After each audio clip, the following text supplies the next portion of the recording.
International Økonomisk Organisation regulerer handel mellem lande, der er medlem af WTO.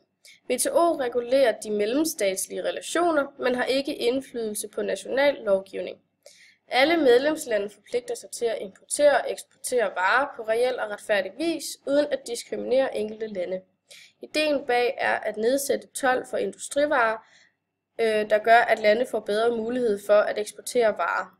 Medlemslandene må ikke forbyde import af særlige varer og må heller ikke have kvoter for, hvor meget de vil aftage af en enkelt vare. Det enkelte land kan ikke fremme afsætning af egen vareproduktion på bekostning af andre landes eksportmuligheder. Det WTO går ud på er at lave internationale aftaler om landbrugsstøtte, tjenesteydelser, patenter osv. Alle aftaler har til formål at øge produktionen og udbytte af varer og tjenesteydelser, så miljø- og naturressourcer ikke misbruges. Resultatet er, at den samlede økonomiske udvikling vil stige i verden, samtidig med at alle får del af væksten. Og så er der principper. Mest begunstigelsesprincippet tillader ikke, at enkelte lande får særlige fordele frem for andre. National behandling princippet er, at når produktet er kommet over grænsen til et land, må det ikke behandles efter andre regler end de, der gælder for produktet, der er fremstillet i landet selv.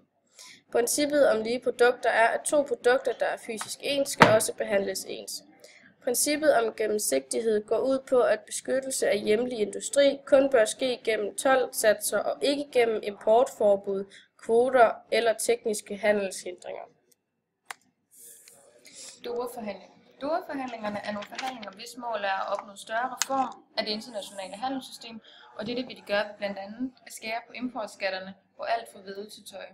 Doha-runden vil sikre en fælles landbrugspolitik og fri handel mellem landene.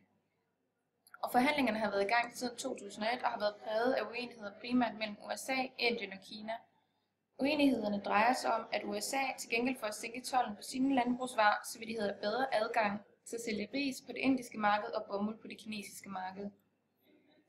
USA er her blevet beskyldt for at beskytte sine landbrugsretter på bekostning af verdens fattigste lande, da det var dem, Doha-runden var udsigt til at hjælpe. For samtidig med ikke, at forhandlingerne de vil falde på plads, da der er gået så mange år, uden at de har fundet frem til en konklusion. Tak for i dag.